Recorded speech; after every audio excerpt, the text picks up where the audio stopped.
Dilma já está perguntando, cara, são 11h05. Tá certo. Tá certo. Bom, eu fiz aqui um PowerPoint apresentando uma outra frente de trabalho que a gente tem, que é a difusão dos ambientes virtuais, né? Aí, se você puder passar, a gente tem feitos pela área de pesquisa, bem entendido, né? Porque a instituição possui outros sites e portais produzidos por outras áreas, né? Como é o caso do MAPA, por exemplo. A área de pesquisa, na COPED, né? Nós temos esses 3 sites, que um é o Arquivo Nacional de História Luso-Brasileira, que é um site já mais antigo, o mais antigo da instituição, foi criado em 2003, e ele trabalha esse recorte temporal do período colonial, né? E aí, para o trabalho realizado nele, a pesquisa histórica naquelas suas etapas bem tradicionais, né? Busca o documento, quer dizer, a partir de temas que são elencados, né, pela equipe, com pesquisa bibliográfica, busca-se o documento, faz transcrição paleográfica, depois faz atualização de linguagem desse documento para colocar o PDF associado ao arquivo, convidam-se professores de outras instituições para escrever sobre o tema, utilizando aqueles documentos que foram coletados na pesquisa, né?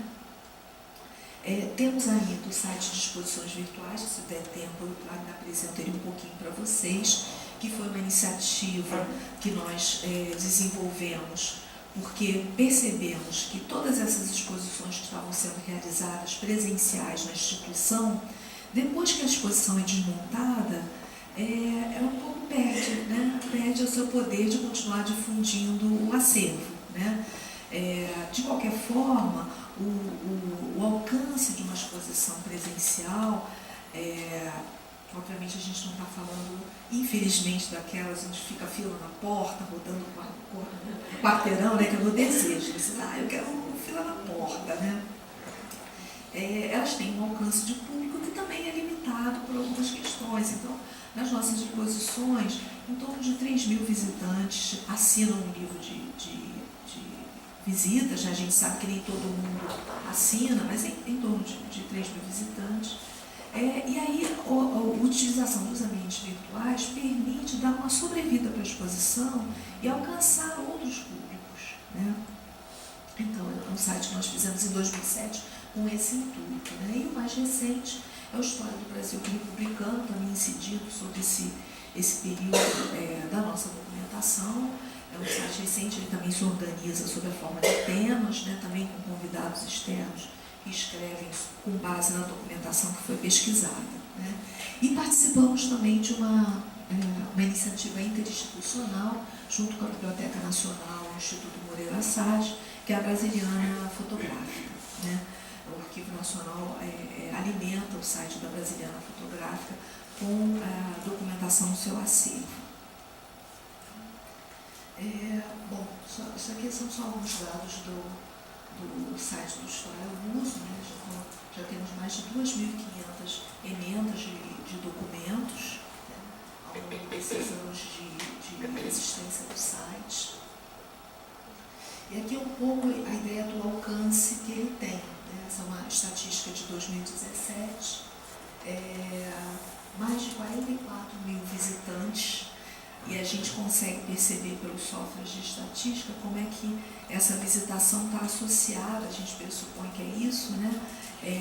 Às aulas e às férias escolares, né? Então, nos meses de dezembro, janeiro, fevereiro, a visitação no site cai, e nos meses de aula essa visitação sobe. Esse site ele é focado para professores dos ensinos fundamental e médio, e para os alunos, né, que eles possam ter acesso a uma documentação para trabalhar em sala de aula. Durante todo o seu período de existência, ele recebeu já mais de 1 milhão de visitas, né? Eu sei que se a gente compara isso com sites comerciais, a gente perde, obviamente, mas considerando que são sites de instituições arquivísticas, né, trabalhando com documentação histórica, me parece que esse número é expressivo. Esse é o site de exposições virtuais sobre o qual eu falei para vocês. A gente também observou, ao trabalhar esse site, a ideia inicial era remontar as exposições que já tinham sido presenciais, né? Mas a gente observou um potencial de fazer exposições exclusivamente virtuais. Então, esse site hoje tem 22 exposições, dessas, uma parte é exclusivamente virtual, nunca teve uma existência presencial, e começou a acontecer agora o fenômeno inverso, né? Então, a exposição foi criada exclusivamente virtual e está virando presencial em alguns lugares que solicitam a montagem da exposição, como a Universidade de Salamanca, na Espanha, por exemplo. Bom, e aí o que a gente tentou fazer nesse site? Eu vou me deter mais um pouco nele, porque é o trabalho que eu realizo, né? A gente tentou criar no site uma experiência semelhante à que o visitante tem quando vai a uma exposição presencial. Né? Então, a ideia é de que ele possa percorrer as galerias e as imagens sem ter um percurso muito pré-definido. Porque essa é uma outra questão da curadoria das exposições. Né? Você pensa na narrativa, pensa o percurso dela no espaço, e aí o indivíduo chega para visitar, e aí ele olha o painel, depois ele olha para o outro lado, vai para a última sala, volta, a criança corre, e aí, enfim, ele faz uma apropriação daquela informação de uma maneira que é bem própria. Então a gente tentou no site um pouco reproduzir pelo menos essa possibilidade, né? De que ele vá circulando as galerias de acordo com o seu interesse. Já está? Já os meus 3 minutos já foram. Então, só para falar um pouco do alcance dele, né? Ao longo desse tempo todo, foram mais de 210 mil visitantes e um alcance em mais de 40 países. Tá? Eu vou encerrar aqui, então, depois eu convido vocês a olharem os nossos sites, visitarem as nossas exposições e, mais uma vez, agradeço. Obrigada.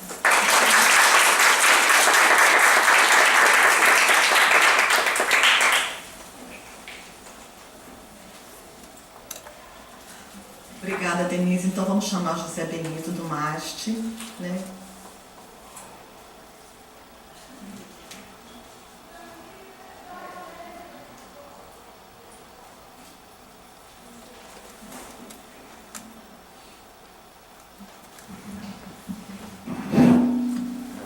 Subverter um pouco a ordem, vou vir para o outro lado.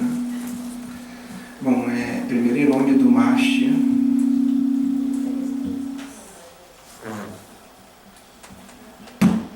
Primeiro em nome do MAST, particularmente da Coordenação de Documentação e Arquivo do Museu de Astronomia e do Arquivo de História da Ciência, a gente agradece o convite do Arquivo Geral da cidade. A oportunidade da gente estar aqui e falar um pouco do nosso trabalho. Não, que eu estou ligando, mas quando eu desligo, melhor.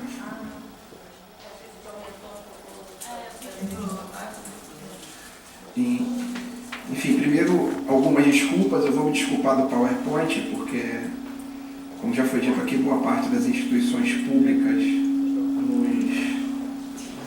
nos últimos anos...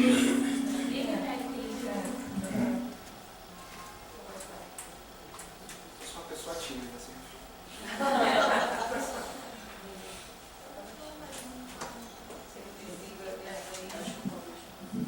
Bom, melhorou? Bom, então, como a maioria das instituições públicas nos últimos anos, e particularmente depois do golpe, né, a gente está lutando para sobreviver.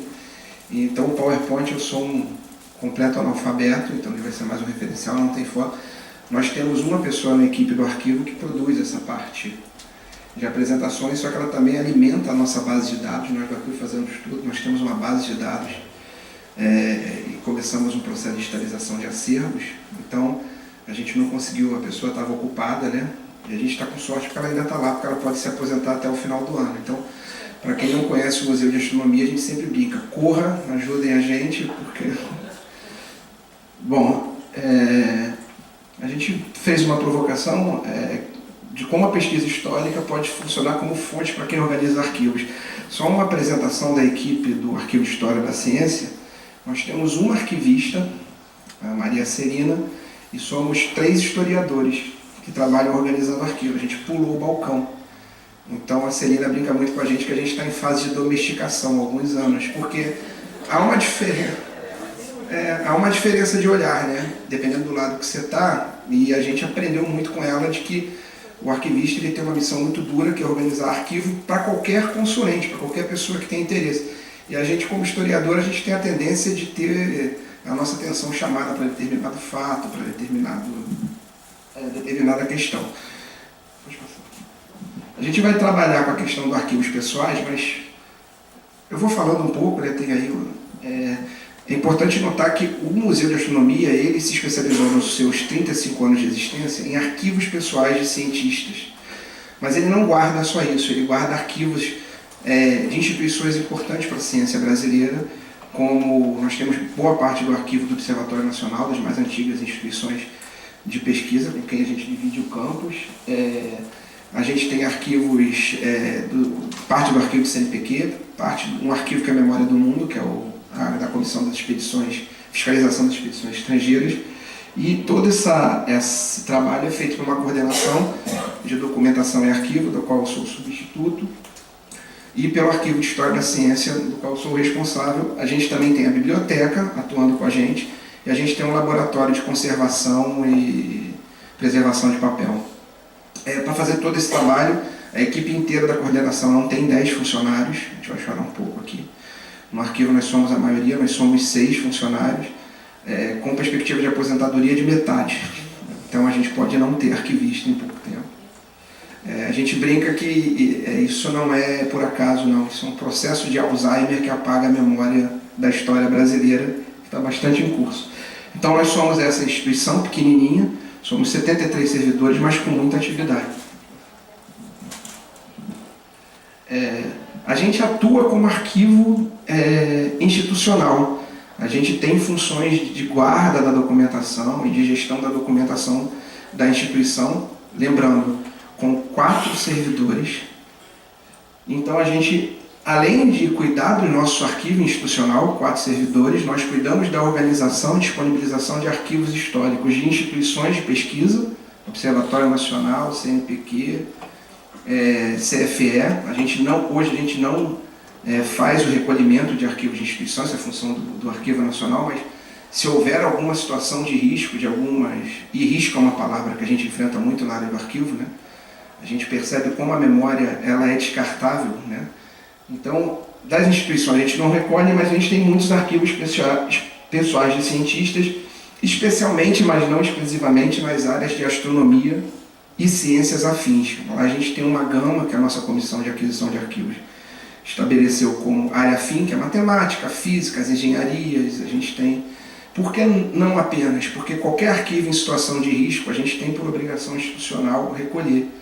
E não é incomum situações como: eu estou querendo usar uma sala que eu vou fazer um laboratório novo, e o pesquisador fulano de tal largou tudo lá dentro. Ou vocês recolhem ou a gente joga fora. Isso não é incomum. E a gente, dependendo, claro, a gente recolhe. Pode passar.